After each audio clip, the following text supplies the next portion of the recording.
Now, a dispute over national gas below the East China Sea between China and Japan raised its head again this weekend in talks between the two countries.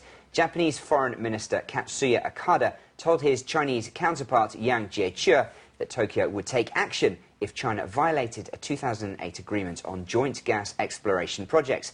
During the talks, Okada also urged China to start discussing details about the deal to jointly develop the gas fields.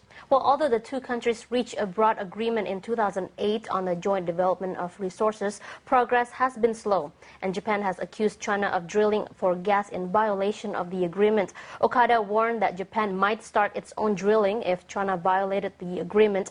China has insisted that it has the right to begin drilling under the agreement. Now, estimated reserves in the disputed fields are not that big, about the equivalent of 92 million barrels of oil. But both countries have pursued the issue because there may be larger hidden reserves. And as with any issue concerning Japan and China, this topic has sparked off plenty of discussion amongst Chinese internet users. Our researcher Jackie Wen has been following some of the online reaction this has produced and joins us now from the newsroom. Jackie, any dispute between China and Japan naturally raises the temperatures. What have people been saying about this particular dispute? Well, most people say that although China and Japan reached a broad agreement, they now have to work out the details, and this will obviously take some time. They feel that Japan should be more patient, and many people say that the reason the Japanese side has raised the issue now is simply because of domestic political pressure. The electorate there is getting impatient because they were told that the problem had been settled, but now 18 months later, they feel China is dragging its feet.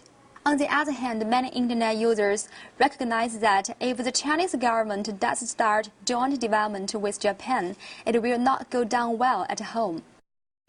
And why do they feel that if the two governments have, after all, agreed on joint development? Well, many internet users say the East China Sea issue isn't only about maritime rights, but it's also related to territorial sovereignty. Those who push this point say China is abiding by the UN Convention on the Law of the Sea. This uses the natural extension of a continental shelf as demarcation line, but Japan insists on a median line between the two countries.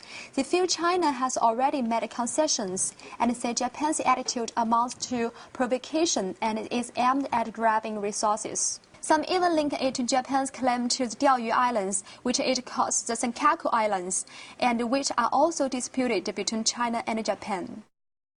And Jackie, are there any other comments on this issue? Well, not too many. There are one or two who say that we should figure out why the Chinese government reached the 2008 agreement with Tokyo and exactly what it involves. These people say that if China really did promise to jointly develop the gas projects with Japan, then as a major country with an international reputation, it should carry out talks and find a resolution to the dispute. Thanks, Jackie. Now, Sylvia, as we said, just the latest in a long line of disputes between the historical rivals. Right. Well, don't go away. Coming up next, we have our question of the day.